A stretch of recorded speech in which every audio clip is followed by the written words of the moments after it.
Here's where Colorado's ceiling was before the season. Here's where it was after week 1. Here's where it is after week 2. The bar for what I'm now expecting for Colorado is skyrocketing. And I'm a see it to believe it guy. Always have been. You will absolutely get credit when it's earned, shown, deserved, etc. But this is a stingy defense that they played this past weekend. And in the first half, it wasn't great, right? We're talking about a group that had 33 snaps offensively in the first half, just 136 yards, trying to figure out, okay, how things are going to work out here. How are they going to do? How are they going to handle it? And then, boom, because the offense wasn't really playing great, the defense was off the charts good. Now, they were aided some by some self-inflicted mistakes, a million of them, from Nebraska. But that's not really, I think, an indictment on Colorado. They played well. I am so much more optimistic with what I've seen from them after the Nebraska game than even the TCU game. And partly because there was a moment there in the second half. Hey, it's 13-7. Jeff Sims just had the QB draw on the second and long for the touchdown. Okay, things maybe starting to flip a little bit. Maybe Nebraska's starting to find something. And then, boom, 23-0 run to answer that immediate test. And then so much about what they're doing, we're going to focus on the weapons, right? We're going to talk about the weapons. And you think about just how explosive this group is. I mean, they are so difficult to defend because of how explosive they are. Man, yards after catch in college football are such an important statistic because it's what your receivers do with the ball in their hands and what they do as far as creating enough separation to create yards after catch. And I think Sean Lewis, their offensive coordinator, has done a really good job of scheming up some of these opponents these first couple of weeks. They have 438 yards after catch this year. That's the second most in college football. Second most in college football. The only team that has more is USC, who's played 3 games. Colorado's played 2. I was really intrigued coming into this past game.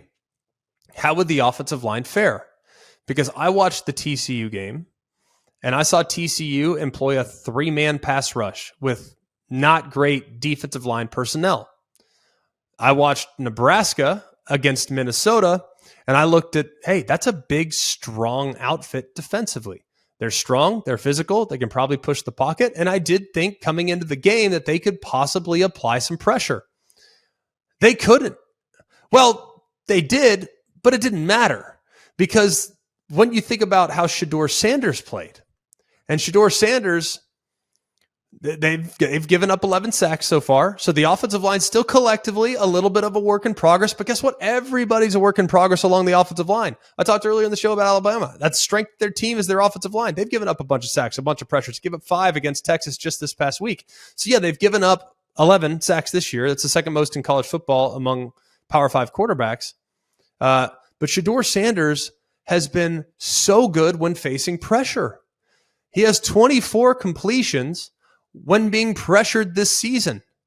That is 10 more than any other quarterback in the FBS. That is absurd. And what I've probably most impressed with is that he escapes, he keeps his eyes downfield. The throw that he made where he's rolling to his left, turns, sets his feet, and I'm talking fastball. 4-seam fastball, boom, right between defenders on the scramble drill to his left, which for a right-handed quarterback is a difficult throw to make, especially when you're flipping your hips and trying to drive the football. Man, that ball had a lot of pace, a lot of zip, and you know where it was? Boom, right in the chest of the intended wide receiver. He also, too, one of his best plays of the afternoon, escapes to his right. He sees Travis Hunter. As a quarterback, you got to know your personnel, right? You got to know what they can do. You got to know, hey, even when he's covered, he's still open. And there's not a lot of guys that get billing like that, but I can promise you Travis Hunter is one of them. Well, he sees that a defender's back is to him. Travis Hunter's in a one-on-one situation. He heaves it downfield, knows that the defender won't be able to locate the football based on where he was from a positioning standpoint. Travis Hunter reels it in and creates a big play. I am so incredibly impressed with what I've seen from Shedeur Sanders through 2 weeks. So incredibly impressed. But just notice, it's not just the yards, stats, numbers. When you watch him, look at the ball placement. The ball placement is what's most impressive, because receivers, guess what? They can create yards after catch because the ball placement allows them to.